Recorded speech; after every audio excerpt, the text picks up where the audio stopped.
Welcome friends, मैं कुबेर पाटीदार मेरे channel में आपका हार्दिक स्वागत करता हूं। दोस्तों, आज का वीडियो है आयकर गणना प्रोसेस के बारे में। इसमें यहाँ पर आप देख सकते हैं कि ये आयकर गणना प्रपत्र जिस एम्प्लॉय का बना हुआ है वो पूरी तरह से डैमेज्ड है।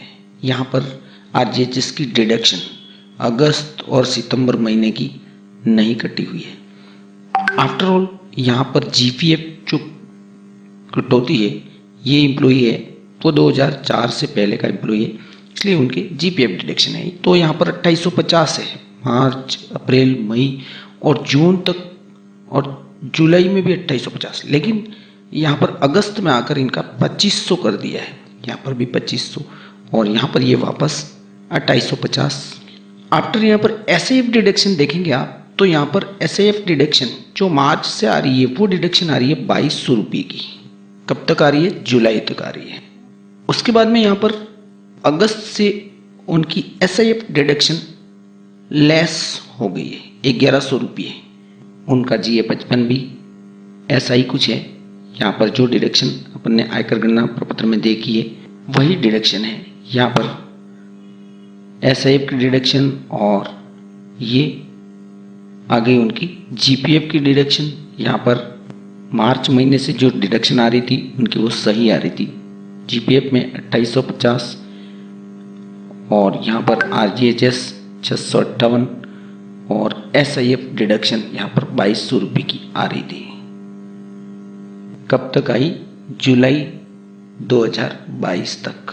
तब एम्प्लॉय पीडी हेड में था, यहाँ पर प्री पे मैनेजर स्पष्ट लिखा हुआ आ रहा है। लेकिन जैसे ही इनकी सैलरी पे मैनेजर से बनना शुरू हुई अगस्त मंथ से, तो इनके ये डिडक्शन 3 प्रकार के जो डिडक्शन थे, जीपीएफ में भी यहाँ पर 2850 की जगह 25 हो गया और एसआईएफ में 2200 की जगह 1100 हो गया, और ये आरजीएचएस डिडक्शन तो बिल्कुल ही मिस हो गया इन 2 महीनों का। तो आपने आयकर गणना प्रपत्र बना करके अपने डीडीओ सर को सबमिट करवा भी दिया होगा, और आप ये भी समझते होंगे कि सर तो केवल आयकर गणना प्रोसेस के ही वीडियो बनाते हैं, लेकिन बट इसका रीज़न भी यही है कि मेरे सिस्टम में 2,500 से 3,000 आयकर गणना प्रपत्र प्रोसेस होते हैं और हर टाइप का जीए 55 मेरे पास में आता भी है।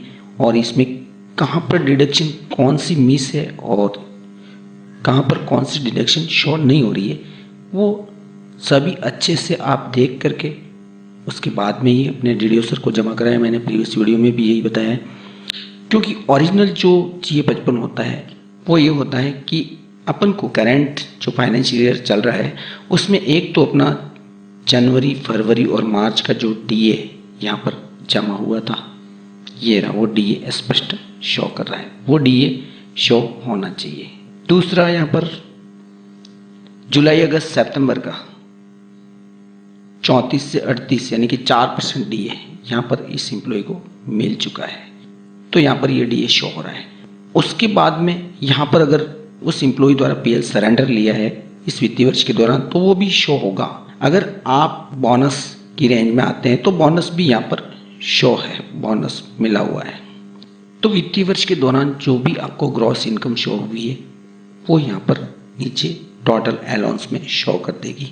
इसमें ज़रा सा भी मिसमैच हो तो आप इसकी जीए 55 के अकॉर्डिंग अपने आयकर गणना प्रपत्र का मिलान कर सकते हैं। और इस दरमियान अगर आपकी एसईपी वगैरह कोई लगनी है तो उसकी भी जो इनकम में ग्रोथ होती है वो भी यहाँ पर जीए 55 में आपके शो होगी। उसका एरियर वगैरह मिलता है तब भी शो होगा।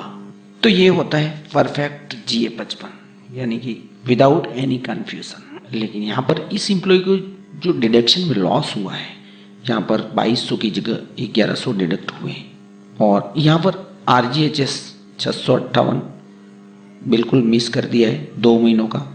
अब इसमें इनका कार्ड भी ब्लॉक हो सकता है। ये सभी डिडक्शन जो भी मिसमैच है वो सभी इनको चालान से पे करने होंगे। और जीपीएफ डिडक्शन है उनका वो तो दिसंबर से एज इट इज़ हो सकता है, लेकिन एसआईएफ डिडक्शन केवल मार्च में ही होता है। तो ये 1100 × 4 ये टोटल डिडक्शन मैंने उनको समझा दिया है कि किस टाइप से। जैसे एसआईएफ डिडक्शन है 1100 × 4 यानी 4400 रुपया, ये ऑनलाइन पे चालान के द्वारा 658 × 2 1316 रुपया और 350 × 4 यानी ये जीपीएफ का डिडक्शन है। जो 350 रुपये का डिफरेंट है, यानी 2850 की जगह यहाँ पर 2500 किए उन्होंने, तो 1400 रुपये। यानी कि ये तीनों चालान अलग अलग हेड के हैं और तीनों चालान के द्वारा ही ये राशि उनको जमा करानी होगी। जब भी उनका डिडक्शन जो मिसमैच है वो उनके एसएसओ पोर्टल में शो करेगा। और हो सकता है यहाँ पर तो 658 रुपये का उन्होंने ये डिडक्शन जमा नहीं करवाया, तो उनका जो आरजीएचएस का कार्ड है वो भी ब्लॉक होने की संभावना रहती है, क्योंकि वहाँ पर उनकी ओपीडी जो वगैरह जो अपनी राशि वहाँ पर 12 महीने के लिए शो रहती है, उसमें भी मिसमैच आ सकता है। अब मैं आपको एक दूसरा GA55 यहाँ पर दिखा रहा हूँ, जिसमें मई 2022 यानी कि मई महीने में उनको डीए कितना दे दिया है यहाँ पर 81,403 रुपया सीधा, जबकि उस समय डीए मिलना चाहिए था 13,634 रुपया। और उसके बाद में उनकी सैलरी डायरेक्ट यहाँ पर 1,25,112 रुपये दे करके बाद में यहाँ पर रिकवरी लगा दी उनकी 33,885 और 33,885।